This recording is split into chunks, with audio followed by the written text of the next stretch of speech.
Assalamualaikum warahmatullahi wabarakatuh. Perkenalkan, nama saya Jerem Korina dengan NIM 211009052. Saya dari program studi manajemen angkatan 2021. Di sini saya akan menjelaskan tentang kinerja dan problematika dalam manajemen pengetahuan. Sebelum itu, di sini saya akan menjelaskan apa sih itu manajemen pengetahuan. Manajemen pengetahuan terdiri atas dua kata yang memiliki definisi tersendiri, yaitu manajemen dan pengetahuan. Yang pertama, manajemen merupakan proses perencanaan, pengorganisasian, pengkoordinasian, dan pengendalian sumber daya agar tujuan organisasi tercapai secara efektif dan efisien. Menurut Ricky Griffin 2016. Sedangkan pengetahuan menurut Noto Atmojo 2002 adalah ide atau hasil dari sebuah aktivitas manusia yang terjadi setelah penginderaan terhadap objek tertentu, sehingga dapat dikatakan bahwa manajemen pengetahuan atau knowledge management merupakan serangkaian pendekatan yang bersifat sistematis untuk dapat mengelola pengetahuan yang dimulai dari proses penciptaan pengetahuan, pengorganisasian pengetahuan, pemanfaatan pengetahuan, transfer pengetahuan, hingga evaluasi pengetahuan. Terdapat 3 unsur yang membentuk konsep manajemen pengetahuan ini, yaitu yang pertama orang atau individu, yang kedua proses, dan yang ketiga teknologi. Ketiga unsur ini tentu memiliki perannya masing-masing di dalam konsep manajemen pengetahuan. Orang atau individu menjadi subjek penentu yang mengelola konsep manajemen pengetahuan, sedangkan proses dan teknologi menjadi alat bantu bagi orang atau individu untuk mendukung 4 proses, yaitu penciptaan pengetahuan, pembaruan pengetahuan, penyebaran pengetahuan, dan penerapan pengetahuan dalam sebuah organisasi atau perusahaan menurut Atmaja dalam Praharsi 2016. Selanjutnya ada konsep kinerja dalam organisasi kinerja. Selanjutnya ada konsep kinerja dalam organisasi. Kinerja organisasi saat ini telah menjadi sorotan publik. Hal ini dapat terjadi karena timbulnya iklim demokratisasi dan keterbukaan. Di samping itu, selama ini pengukuran keberhasilan maupun kegagalan dari suatu organisasi dalam menjalankan tugas pokok dan fungsinya sulit dilakukan secara objektif. Istilah kinerja atau performance menurut The Scriber dalam Kamus Bantam English Dictionary 1979 yang dikemukakan oleh Prawirosentono 1999 berasal dari kata kinerja atau performance dari akar kata to performs yang mempunyai beberapa entries. Yang pertama, melakukan, menjalankan, dan melaksanakan.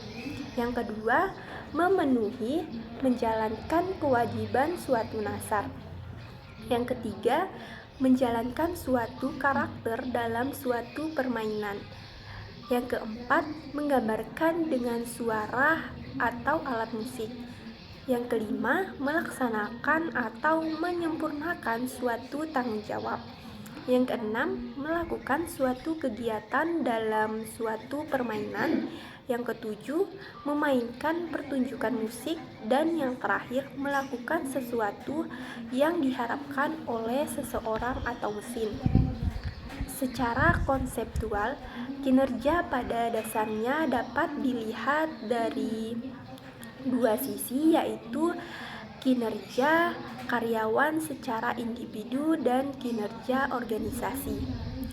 Kinerja karyawan adalah hasil kerja perseorangan dalam organisasi, sedangkan kinerja organisasi adalah totalitas hasil kerja yang telah dicapai oleh suatu organisasi. Selanjutnya ada pekerjaan dan kinerja organisasi. Dalam organisasi, tentunya pekerjaan beraneka ragam tingkatnya. Ada mengandung risiko tinggi, risiko yang sedang, sampai risiko yang rendah. Ada pekerjaan beban tinggi dan ada pekerjaan yang beban rendah serta banyak macam lainnya. Ada beberapa fungsi pekerjaan atau kegiatan yang terkait dengan kinerja organisasi atau perusahaan, yaitu yang pertama, strategi organisasi. Strategi organisasi terkait dengan misi organisasi. Strategi bisnis diperlukan untuk mencapai tujuan perusahaan dan lingkungan bisnis. Strategi bisnis mencakup perencanaan, implementasi, dan pengawasan. Menurut Umar 2003, komponen-komponen yang dipakai untuk menganalisis organisasi terdiri atas dimensi kekuatan bisnis dan dimensi daya tarik organisasi perusahaan atau publik. Dimensi kekuatan bisnis terdiri atas harga produk, jumlah outlet, omset tiap bulan, potensi penjualan per bulan, dan jumlah pengunjung di tempat penjualan atau outlet. Dimensi daya tarik terdiri atas pangsa pasar konsumen dan potensi belanja konsumen. Dari hasil analisis terhadap komponen-komponen tersebut dapat ditentukan langkah-langkah strategis yang bisa dilakukan perusahaan, seperti pengoptimalan alat-alat produksi, besarnya biaya promosi, dan sebagainya. Yang kedua ada pemasaran. Peran utama dalam manajemen pemasaran antara lain adalah membuat keputusan mengenai aspek-aspek pemasaran.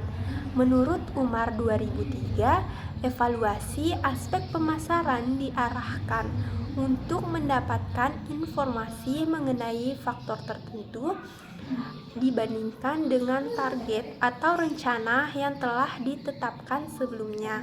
Misalnya, yang pertama segmentasi target dan posisi produk di pasar. Yang kedua ada strategi bersaing yang diterapkan. Yang ketiga ada kegiatan pemasaran melalui bauran pemasaran. Yang keempat ada nilai penjualan dan market share yang dikuasai perusahaan. Yang kedua ada teknologi yang digunakan, yakni apakah teknologi yang digunakan perusahaan mengikuti perkembangan dunia pada saat ini atau sudah ketinggalan zaman. Kondisi ini perlu diperhitungkan sesuai dengan keinginan pelanggan dan pesaing dengan pihak lain. Yang ketiga ada kapasitas produk, yakni seberapa besar kapasitas produksi dari sumber daya yang ada, seperti mesin dan tenaga kerja yang ada. Kapasitas produksi juga perlu mempertimbangkan pemasaran produk. Adakah produk mempunyai segmen pasar yang tinggi atau rendah? Yang keempat, persediaan bahan baku dan barang jadi. Adakah bahan baku tersedia di tempat jika sewaktu-waktu dibutuhkan atau langkah pasaran merupakan bahan impor? Kondisi ini sangat berpengaruh terhadap kinerja perusahaan. Yang keempat ada sumber daya manusia. Menurut Umar 2003, beberapa hal penting dari sumber daya manusia yang perlu dievaluasi antara lain mengenai produktivitas kerja, motivasi kerja, kepuasan kerja, pelatihan dan pengembangan serta kepemimpinan. Program pelatihan ditunjukkan untuk memperbaiki penguasaan berbagai keterampilan dan teknik pelaksanaan kerja tertentu untuk kebutuhan sekarang Sedangkan pengembangan bertujuan untuk menyiapkan pegawainya memangku jabatan tertentu di masa yang akan datang. Program pelatihan dan pengembangan bertujuan antara lain untuk menutupi gap antara kecakapan karyawan dan permintaan jabatan. Selain meningkatkan efisien dan efektivitas kinerja karyawan dalam mencapai sasaran kerja. Yang kelima, keuangan. Menurut J. Demartini et al. 1995, bidang studi keuangan yang semula bersifat deskriptif dengan penekanan pada merger, peraturan pemerintah, dan cara-cara meningkatkan modal telah berkembang menjadi suatu bidang studi komprehensif yang mempelajari semua aspek pencarian dan penggunaan dana secara efisien. Tujuan utama perusahaan adalah memaksimalkan keuntungan atau kekayaan, terutama bagi para pemegang sahamnya, terwujud berupa upaya peningkatan atau memaksimalkan nilai pasar atas harga saham organisasi atau perusahaan yang bersangkutan. Tujuan ini bersifat garis besar, karena pada praktiknya tujuan ini senantiasa dipengaruhi oleh keputusan-keputusan di bidang keuangan. Materi selanjutnya yaitu faktor pendorong dan penghambat peningkatan kinerja. Yang pertama, faktor pendorong, melakukan analisis kinerja dalam setiap organisasi untuk dapat mengetahui berbagai aktivitasnya. Apakah yang sudah dilakukan itu dapat tercapai sesuai dengan rencana atau tidak? Maka hal tersebut diperlukan suatu analisis kinerja sebagai upaya perbaikan kegiatan organisasi ke depan. Di samping itu, audit modal intelektual dapat digunakan dalam konteks yang lebih luas bila dibandingkan dengan audit keuangan. Hal-hal yang mendorong dilakukan audit kinerja adalah sebagai berikut. Yang pertama, audit modal intelektual bertujuan memonitor dan mengatur modal intelektual perusahaan. Yang kedua, audit modal intelektual memerlukan satu tim yang terdiri atas ahli yang berbeda, ahli strategi organisasi, ahli keuangan, ahli sumber daya manusia. Selanjutnya ada faktor penghambat. Berbagai hambatan dan permasalahan kinerja manajemen pengetahuan dan terlepas dari begitu pentingnya audit performansi manajemen pengetahuan. Namun, aspek audit performansi manajemen pengetahuan merupakan aspek yang paling sedikit dikembangkan. Sampai saat ini belum ada standar audit dan indikator atau matriks yang berlaku universal. Sulitnya pengembangan pengukuran performansi manajemen pengetahuan disebabkan oleh berbagai masalah, antara lain sebagai berikut. Yang pertama, masalah yang melekat dalam sistem pengukuran manajemen pengetahuan itu sendiri, yaitu bahwa tidak mungkin mengukur fenomena sosial dengan sesuatu yang mendekati tingkat akurasi saintifik. Yang kedua, ada sulitnya mengidentifikasi hubungan langsung antara inisiatif manajemen pengetahuan dengan performansi perusahaan.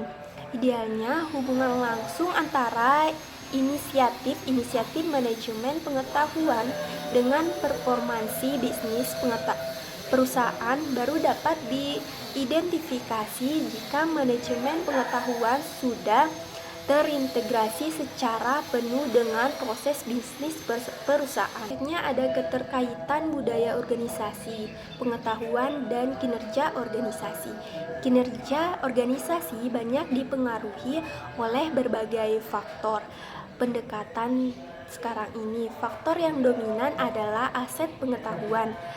Sebagai yang telah dikemukakan bahwa budaya organisasi merupakan induk dari budaya manajemen pengetahuan dan inti dari budaya pengetahuan adalah knowledge sharing, dan perlu diingat bahwa pengetahuan adalah produk budaya dan budaya sebagai motivasi cara bertindak untuk melakukan kegiatan atau pekerjaan dalam organisasi. Tantangan yang besar bagi manajemen pengetahuan di organisasi adalah tuntutan untuk menghubungkan manajemen pengetahuan dengan kerja organisasi. Pendekatan yang paling praktis adalah dengan mengkaitkan manajemen pengetahuan dengan kinerja organisasi dan dengan budaya organisasi. Demikian materi yang dapat saya sampaikan, lebih kurangnya mohon maaf. Wabillahi taufiq wal hidayah. Wassalamualaikum warahmatullahi wabarakatuh.